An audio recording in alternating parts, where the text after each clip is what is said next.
are a little bit offset. I'm a little off every day, but let me fix it. There we go. You So I make had sure a every. conference last week that I was moderating for, and they had a logo that appeared to the other side. And so Ah, I had to kind of do the zooming mess on that and never shifted myself back. I haven't been on camera all week. wow. That sounds like a really long time. It's been Uh, nice. I've been on the opposite end of the meeting. I've just been like in meetings and typing away in chat and yeah. not have to show my face. It's good. Okay. So, yeah, I think so. Yeah. Um, LinkedIn Hmm. has sent out a live, and then okay, and then yeah, and then it just showed up. We're live on Twitch because my Stream Sweet. Elements bot just showed up. So okay.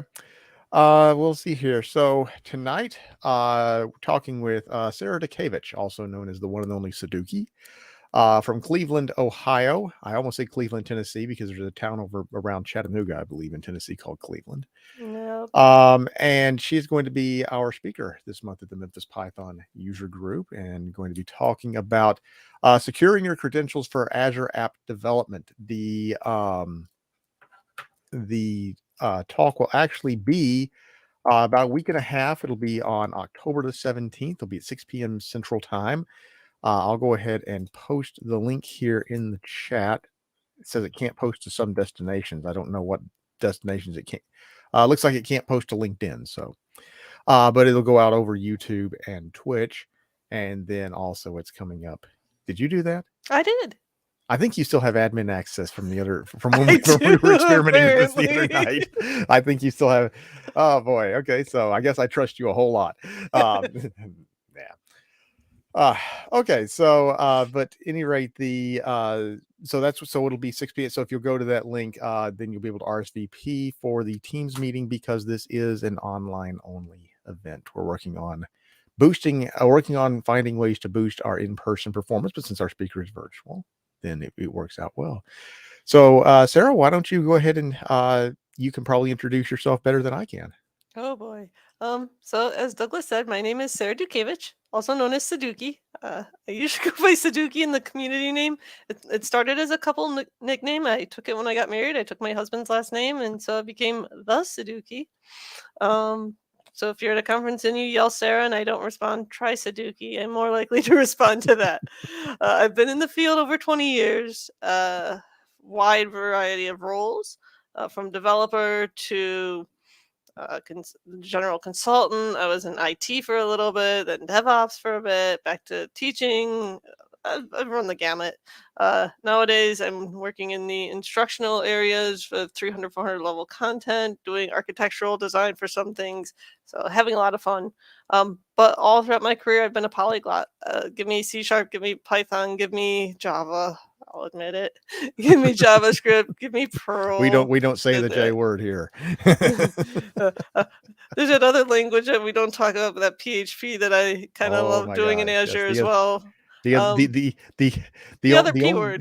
the only P language that's worth a darn is Python. Absolutely, absolutely, and that's I'm looking forward to PHP, sharing Perl. this talk with the Memphis Python crew because this particular talk I can do on a couple different languages, but the Python one I like because I can narrow it down and go, let's look at just Python. Java doesn't matter, C Sharp doesn't matter, JavaScript doesn't matter. This talk will be straight Python. I've done it where I have demos in all different languages, but to be able to focus on one and to be able to show how cool it is to do Azure development and not have to have your passwords in files in plain text somewhere, or better yet, having them stored in encrypted files, but your decryption is also in that code. It's like really, that's not secure. I mean, there are tools nowadays like GitHub does have some secrets protection Mhm. in their repos. Um, but still, from a developer standpoint, you're just like, okay, well, where do I put my password if it's not in plain text? What do you mean it's not in an N file? Not in an M file. You don't need it in an N file. You don't need it in an environment variable. Though you can put it in an environment variable. But how do you populate those environment variables? Are you using a shell script? are you checking that shell script in a GitHub, therefore checking in your Yeah. repo creds? I mean, seriously. And that's what we do this in the Python world. You see it in any other languages where that's what we did forever. Uh, Unfortunately, you accidentally check it in and you're like, oh crud, now you have to figure out how you reverse all that stuff. Right. But I'm going to be able to show you in this presentation how you can write an app that can be hosted in Azure. Ac- uh, ac- Words, they're not me. It's late at night at this point. But trying to access an Azure resource using a connection string. So think like a database connection string, for example. Well, I don't want to Mhm. store that in my config because then I check that into GitHub. If this is a repo that's public, now everybody's going to have access to that. I don't want that. So I'll show you how to use Azure Key Vault in Mhm. Python to get my connection string to then connect to another Azure resource. So we'll take a look at that. I will show probably a couple different Azure databases just so you can see how easy it is to integrate those with Python. One of my favorites is Azure Cosmos DB's Gremlin API, the graph database. So using Gremlin Python, love doing that. Might do some Mongo, might do some other databases. We'll see. Because I know that like Azure, there's Azure database for Postgres and Azure database for MySQL as well. Mhm. Right. So might try to incorporate those. We'll see who's going to play nicely with my demo code because I do want to do some data stuff as well and show how easy it is to adopt Azure while using Python. Right.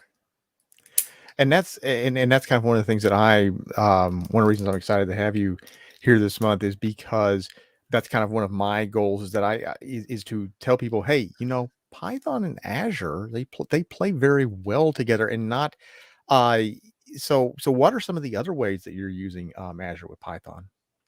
So for me, it's using it in ways where I'm using it web. So looking at it in Azure App Service, the web Hmm. apps. And the one I'm playing with right now, which is really early to be playing with it, is actually PyScript. So using Hmm. PyScript with Azure Static apps. Now, I Okay. don't know that I'm going to have a good demo for that because I have not tested the Azure Identity stuff in PyScript. That sounds really, really dangerous. Yeah, Um, I've seen PyScript and I went through Hello World and I was just kind of like, all right, we'll see where it goes. But that is interesting because yes, that you can use that to create static web apps. And yeah, I've been the one that I've been, and I was really excited was I think Build when they finally released it was container apps. yes. That's the one that I'm really big on right now. And MongoDB, and I normally use MongoDB, but now of course Cosmos. Hmm. Now you said that you're using Key Vault. What Yes. would be you said you can use environment variables. Now, of course, in the app service, you can create what is I think they call it an application setting, and basically you'll create it's something like a secret, and you can access it through the OS module as an environment variable. Why would you use why would you use a key vault? Why would you use the key vault instead of that? And is there a place when you would use the application setting instead of the key vault where it would be appropriate? So Key Vault versus application settings. So application settings, that's getting into like environment variables, as you had mentioned.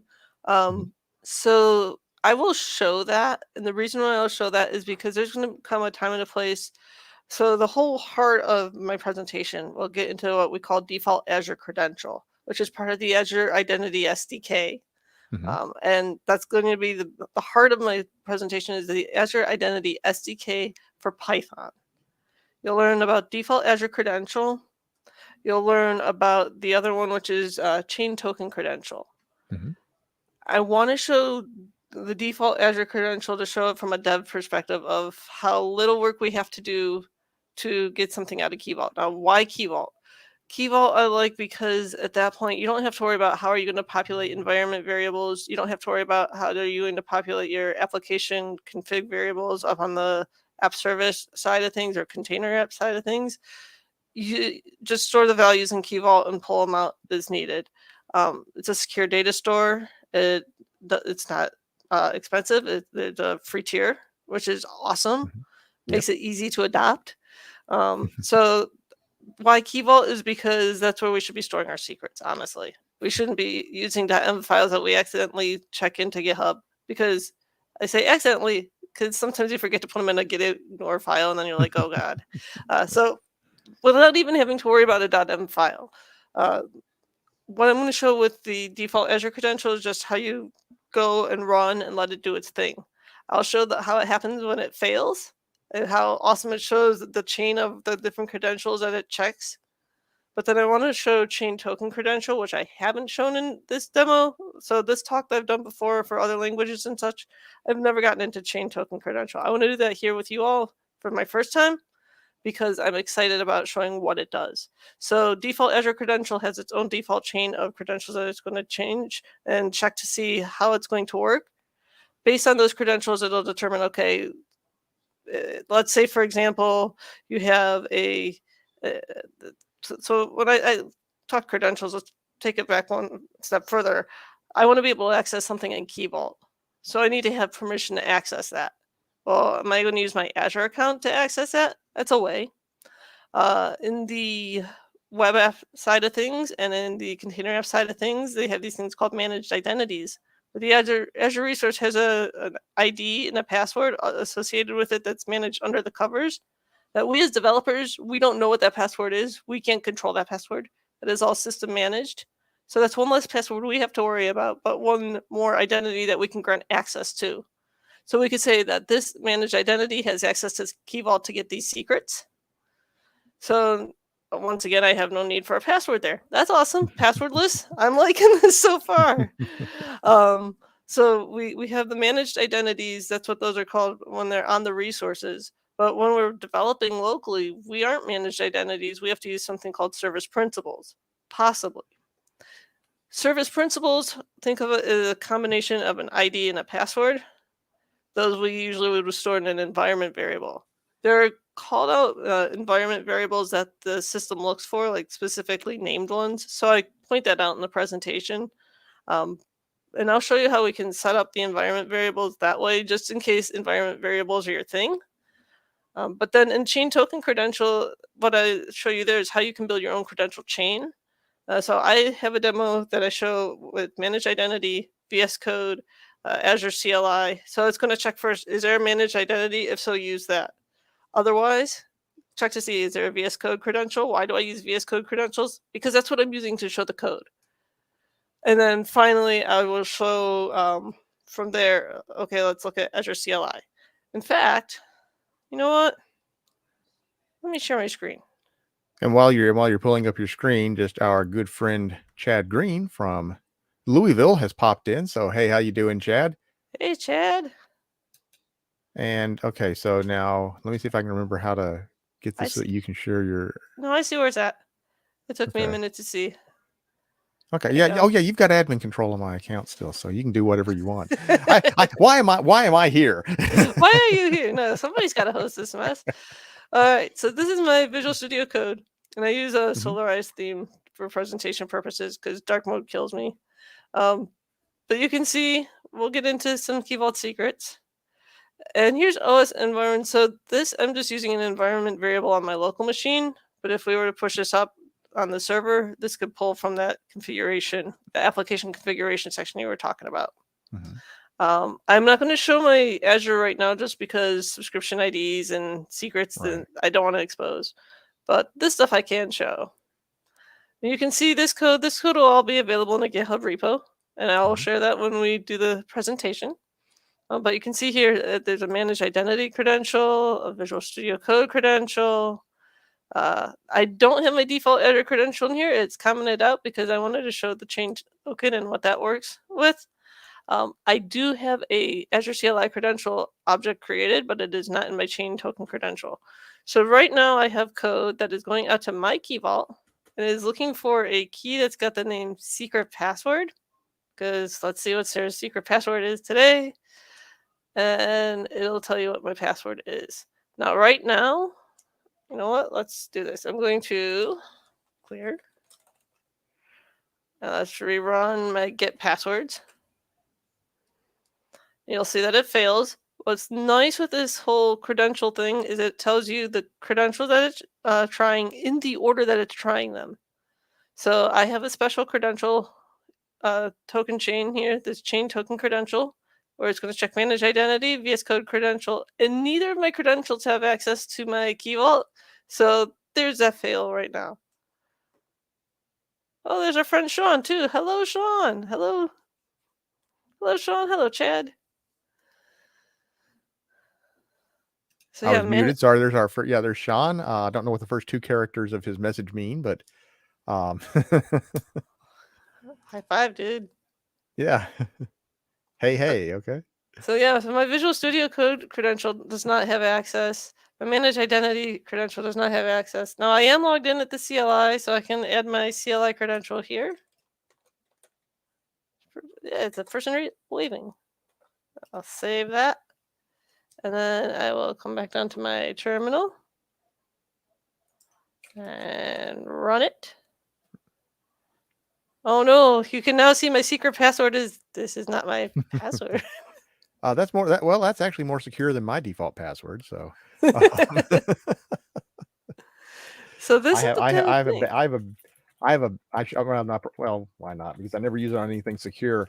I have a tendency to use this just because. Would you believe actually that Linux accepts that without a warning? Nice. Yeah, Linux accepts that without a warning, which is kind of scary. But that's funny. That's what really shocked me the first time that I tried to use it. So yeah, so I don't want you to give away the entire talk, but also we want to know more about Sudoku. Sure. You've obviously spent a lot of time doing this, but what do you do outside of the geek world? So outside of the geek world, so I have a YouTube channel and I do an introduction about who I am, like 5 things you should know about me. And I tell people I'm a geek. A geek what? I'm a geek. I get into like all sorts of geeky topics. Okay. And I love being able to do that. But I'm also a geek in that I am married to a geek. So my husband is on the IT side of things, the networking side of things. You gotta get him speaking someday. We will. Actually, he's funny about that. He says he wants to get into it, so it's only a matter of time before we rope him into it. He will be at CodeMash. I heard, by the way, that your talk got accepted at CodeMash. Your workshop, is it? Yes. Yeah. So he will be there, so you two can finally meet. Awesome. But yeah, so when I'm not doing community and geeky stuff, video games, that's still my thing. I guess I'm still a geek there. I'm playing Stardew Valley. That's my kind of thing right now. What else? We're wrapping up gardening. Just because winter time is in fall time, and we had our first frost advisory the other day, so that's starting to wrap up. But we were growing tomatoes and beans, and what else we have? Cape gooseberries, raspberries, blueberries, garlic. I think that's all we had this year. But yeah, so gardening, getting outside, playing with my boys. I have 2 boys. They are 8 and 10. They are crazy, full of energy. They are big-hearted, kind-hearted. They also like to volunteer in the community. They have helped me at my NASA hackathons that I used to run. And they have helped at CodeMash last year, and they are looking forward to returning to CodeMash and helping this year as well. Oh, so the whole the whole Dutkiewicz family is going to be at CodeMash. Yep, the whole clan. Okay, now apparently, if you'd like to share your YouTube link in the chat, because I put your name in and it comes up with a really old one.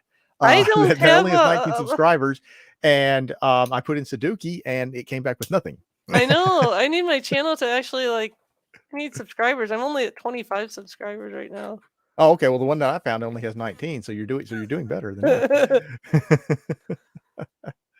All right, so let's try that. There we go. That'll go into the chat on YouTube and Twitch. We can't post to. Apparently, there's no chat on LinkedIn. And apparently, admin is you still. I'm sorry. Apparently, admin is you. Oh. But what I really wish StreamYard would do would be time those out automatically, because I have been doing stuff and I'll forget about it. But maybe that's a future request I need to make. Mm-hmm. So you'll be speaking at the Python user group. You're gonna be are you gonna be speaking at CodeMash? I didn't see your name on the list? No, so you didn't No? see me on the list because I was part of the speaker selection committee this year. Ah, okay, conflict of interest, okay. Conflict of interest. Oh, speaker selection, that's how I got in. Okay, you gotta know somebody. Yeah, 'Cause no, what did they no, say? no. They said they only selected, like, 23%. Well, so we had a lot of submissions, and Yeah, honestly, I wasn't paying attention to who was submitting because our first round of selection is blind. So we yeah, see yeah. titles, we see abstracts, and it was nice to be able to just go, this looks good, this doesn't look good. Yeah, I see Sean. Sean Oh, say Sean. that. I also know Sean didn't submit to my track, so I'm sorry, buddy. Okay. See, you gotta be more specific. Yeah. Yeah, But no, I will not be speaking at Comesh. I will be speaking at Memphis Python right. and at the Central Ohio.net user group. And Okay. then I'm back Tennessee bound virtually still for TDevConf, if is still a thing. That's still on the That's schedule. Yes, I November, know. It's, correct? yeah, there's the organizer of that is really behind. Um Yeah, yeah. So I'm looking forward because this talk that I'm doing for Memphis Python, this Mhm. is also going to be there for TDevConf in the .NET forum because Ah. TDevConf was the .NET groups, right? Um, in a way, it started out that way. It started out that way.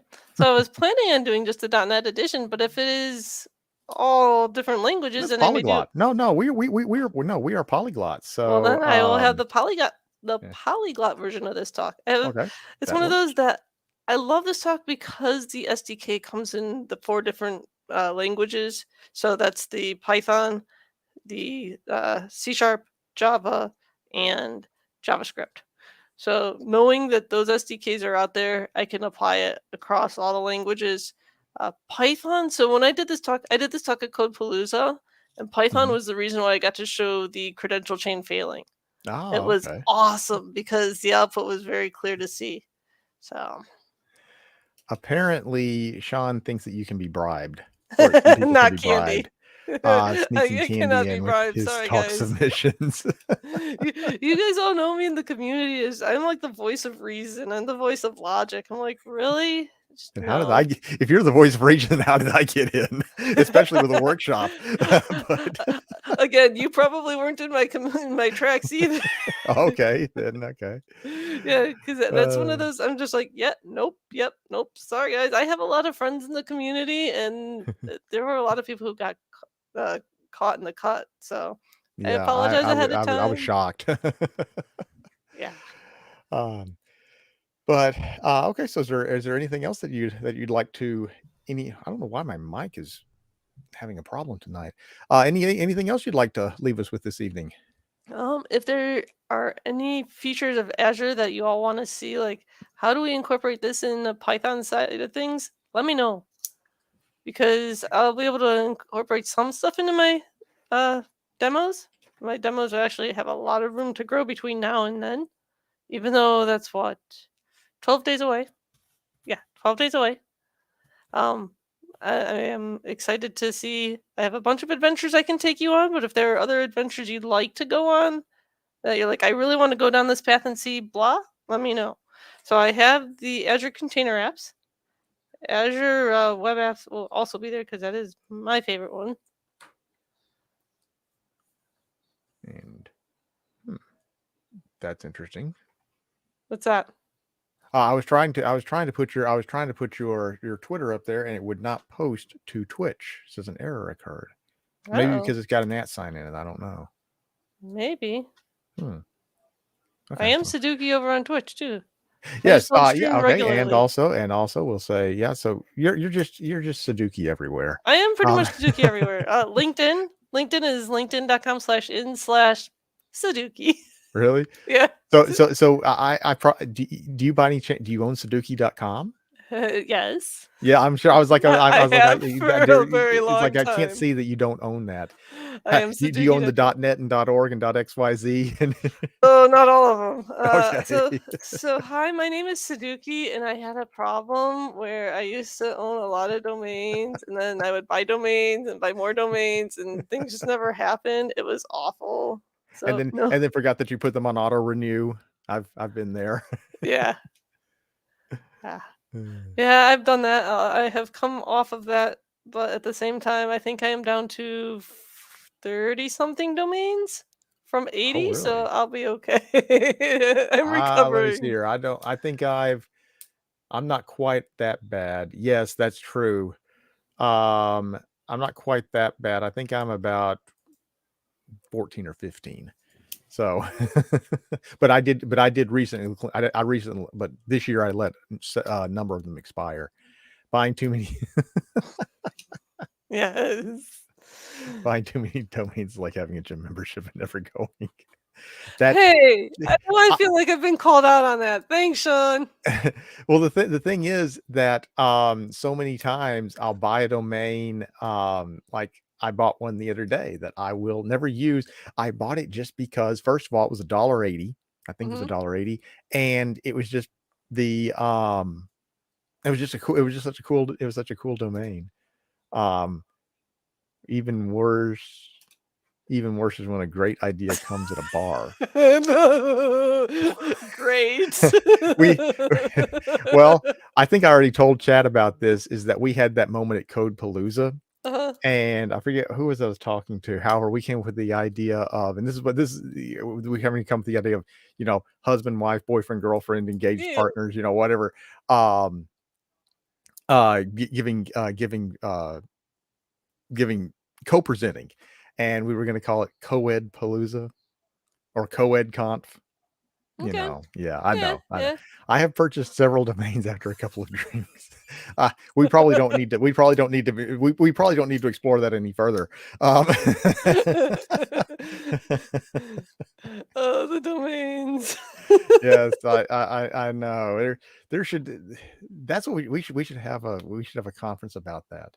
Or that could be a lightning talk, confessions of a domain, of a Oh, compulsive domain no. purchaser. Oh, no. The things I could you know, I don't know if CodeMesh has lightning talks, I may have to do something like that.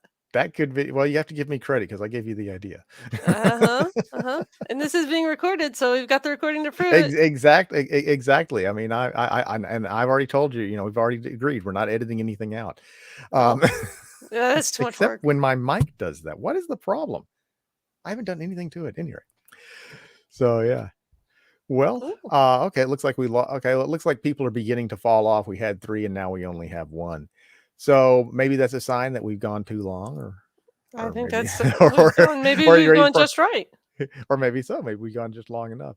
All right, Sarah, thank you very much. We will look forward to seeing you on See the you on the 17th. 17th. One more time, here is the, if you go to, meetup.com, and I'll leave that on there for just a few seconds. But if you go to meetup.com and search for Memphis Technology user groups, and then search for the Python group, because we put all of the MemTech groups under one meetup account. So hope everybody comes out in the RSVP. This will be completely virtual. We're going to use Microsoft Teams, and that'll do it. So we'll see you on the 17th.